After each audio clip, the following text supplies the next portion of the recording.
Journalist పై దాడి చేసిన ఘటనలో క్రిమినల్ కేసు ఎదుర్కొంటున్నారు నటుడు మోహన్ బాబు. ఆయనపై పహాడీ షరీఫ్ పోలీస్ స్టేషన్లో హత్యాయత్నం కేసు నమోదు కాగా ఆయన తెలంగాణ హైకోర్టులో ముందస్తు బెయిల్ పిటిషన్ వేసుకున్నారు.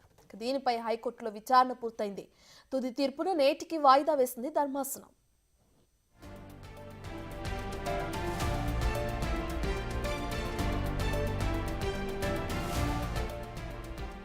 ఇక మోహన్ బాబుకు ముందస్తు బెయిల్ వస్తుందా రాదా అనే ఉత్కంఠ నెలకొంది.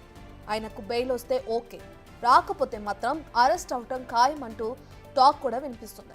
అరెస్ట్ అయిన తర్వాత మోహన్ బాబు రెగ్యులర్ బెయిల్ కు అప్లై చేసుకోవాల్సి ఉంటుంది. అయితే మోహన్ బాబు స్థానికంగా ఉన్నారని అఫిడవిట్ ను సమర్పించాలని కోర్టు లాయర్ను ఆదేశించింది. అది ఇచ్చిన తర్వాతే తుది తీర్పు రానుంది.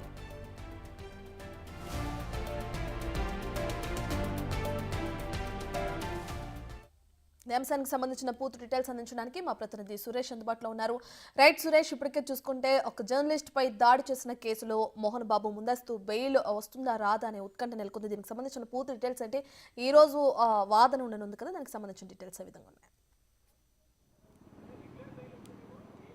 మోహన్ బాబు మీడియాపై తన నివాసంలో దాడి చేయడం జరిగింది. ఆ దాడిలో ఒక జర్నలిస్ట్కి తీవ్ర గాయాలయ్యాయి. ఆ గాయాలతోనే attempt to murder case Mohan బాబుపై నమోదు కావడం జరిగింది. దీనిపైన ఆయన హైకోర్టులో ముందస్తు బెయిల్ ఇవ్వాలంటూ కూడా పిటిషన్ దాఖలు చేశారు. ఈ పిటిషన్ పైన గత గురువారం విచారణ జరిగింది, వాదనలు కూడా ముగిశాయి. తీర్పును ఈరోజు వెల్లడిస్తామని చెప్పేసి కూడా హైకోర్టు ఆర్డర్స్ స్పష్టం చేయడం జరిగింది. ఆ లోపు అఫిడవిట్లు కూడా దాఖలు చేయాలని చెప్పేసి న్యాయమూర్తి ఆదేశించడం జరిగింది. అయితే మోహన్ బాబుకు సంబంధించి ఆయన దుబాయ్ పారిపోయాడు, పోలీసులు అరెస్ట్ చేస్తారని చెప్పేసి సమాచారంతోనే ఆయన ఇక్కడ లేకుండా పారిపోయాడని చెప్పేసి కూడా పీపీ వాదనలు వినిపించిన సమయంలో మోహన్ బాబు తరపు న్యాయవాది మోహన్ బాబు ఎక్కడికి పోలేదు, అతను హైదరాబాద్లోనే ఉన్నాడు అని చెప్పేసి కూడా న్యాయమూర్తికి ముందు వాదనలు వినిపించడం జరిగింది.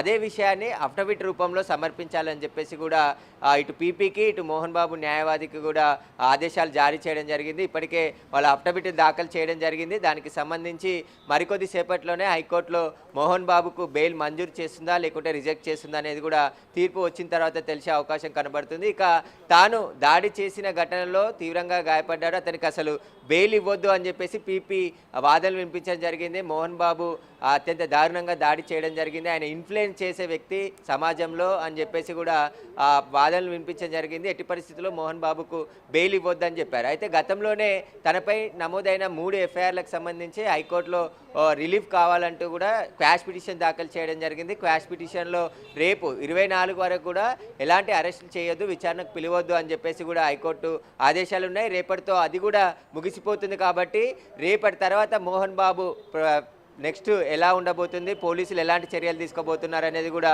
తెలుస్తుంది. ఎందుకంటే ఇప్పటికే గతంలోనే ఒకసారి నోటీసులు జారీ చేశారు రాచకొండ పోలీసులు.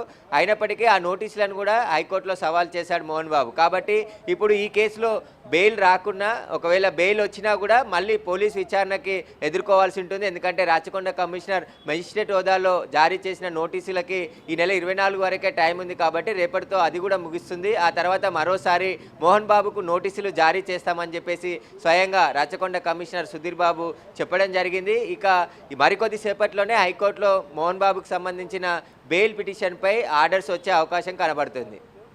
రైట్ సురేష్, ఇక మోహన్ బాబుకు సంబంధించిన లాయర్కి ఇప్పుడే కోర్టు ఆదేశించడం కూడా మనం చూస్తున్నాం. కౌంటర్ దాఖలు చేసిన తర్వాతే తీర్పు వస్తుందని చెప్పడం కూడా మనం చూస్తున్నాం. సో కౌంటర్ ఎప్పుడు దాఖలు చేసే అవకాశం కనిపిస్తుంది, దానికి సంబంధించిన డీటెయిల్స్ ఏ విధంగా ఉన్నాయి? కౌంటర్ ఆల్రెడీ మోహన్ బాబు తరపు న్యాయవాదితో పాటు పీపీ కూడా దాఖలు చేశారు. ఫ్రైడే రోజే ఈ కౌంటర్ అనేది అఫిడవిట్ రూపంలో అందించాలని చెప్పేసి కూడా చెప్పడం జరిగింది. ఆ కౌంటర్ అందించిన తర్వాతే ఈరోజు తీర్పు వెల్లడిస్తామని చెప్పేసి కూడా న్యాయమూర్తి స్పష్టంగా చెప్పడం జరిగింది. ఎందుకంటే మోహన్ బాబు దాడి తర్వాత బాధితుడిని పరామర్శించి నేరుగా తిరుపతి వెళ్ళిపోయి ఇక్కడ జల్పల్లి నివాసంలో కూడా ఉండట్లేదు అని చెప్పేసి పోలీసులకి సమాచారం ఉంది. ఆయన తిరుపతిలో ఉన్నట్టు పోలీసులకి తెలియజేశాడు. కానీ అతను తిరుపతి నుంచి దుబాయ్కి పారిపోయాడని చెప్పేసి కూడా పీపీ వాదించిన సమయంలో ఇదే విషయాన్ని అతను ఎక్కడున్నాడనేది స్పష్టంగా అఫిడవిట్ దాఖలు చేయాలని చెప్పేసి కూడా మోహన్ బాబు తరపు సీనియర్ న్యాయవాదికి సూచన చేయమని ఆదేశాలు ఇవ్వడం జరిగింది. ఆ ఆదేశాలతో ఆధారాలతోనే వాళ్ళు అఫిడవిట్ దాఖలు చేయడం జరిగింది. ప్రస్తుతం మోహన్ బాబు ఇంకా అజ్ఞాతంలోనే ఉన్నాడు. ఆయన ఇంకా మీడియా ముందుకు కానీ ట్విట్టర్ ఎక్స్ వేదిక కానీ ఇప్పటివరకు ఎలాంటి స్పందించలేదు. ఈరోజు ఆర్డర్స్ హైకోర్టులో ఎలాంటి తీర్పు వస్తుందనే దాని తర్వాత ఆయన స్పందించే అవకాశం కూడా కనబడుతుంది. ఒకవేళ ఆయనకి బెయిల్ రద్దు చేస్తే బెయిల్ ఇవ్వమని హైకోర్టు ఆర్డర్స్ ఇచ్చేస్తే ఖచ్చితంగా రాచకొండ పోలీసులు మోహన్ బాబుని అరెస్ట్ చేసి విచారణ చేసే అవకాశం కనబడుతుంది. ఎందుకంటే ఇప్పటికే మంచు ఫ్యామిలీలో 3 కేసులు నమోదయ్యాయి. ఇటు మంచు మనోజ్ ఇచ్చిన ఫిర్యాదుతో పాటు మోహన్ బాబు ఇచ్చిన ఫిర్యాదు, అదేవిధంగా జర్నలిస్టులపై దాడికి సంబంధించిన ఫిర్యాదు, మొత్తం 3 కేసులు పాడిషరి పోలీస్ స్టేషన్లోనే నమోదు కావడం జరిగింది. పోలీసులు చట్ట ప్రకారం ముందుకు వెళ్తున్నాం, ఆ కేసుకు సంబంధించిన ఏవైతే చర్యలు తీసుకోవాలో వాటిపై దృష్టి పెట్టామని చెప్పేసి కూడా ఇప్పటికే రాచకొండ కమిషనర్ చెప్పడం జరిగింది. అవసరమైతే ఆయనకున్న రిలీఫ్ని కూడా హైకోర్టు నుంచి తొలగించాలని అభ్యర్థిస్తామని చెప్పేసి గతంలో చెప్పాడు. కాబట్టి ఈరోజు బెయిల్ రాకుంటే ఖచ్చితంగా మోహన్ బాబును అరెస్ట్ చేసే అవకాశం ఉంది. ఆ తర్వాత రాచకొండ కమిషనర్ నోటీసులకు సంబంధించి కూడా రేపటి వరకే రిలీఫ్ ఉంది. కాబట్టి 25వ తేదీన ఆ కేసులో కూడా విచారణకి ఒకవేళ మోహన్ బాబు అటెండ్ కావాల్సి ఉంటే ఖచ్చితంగా పోలీసుల ముందు విచారణకు హాజరు కావాల్సి ఉంటుంది. రైట్.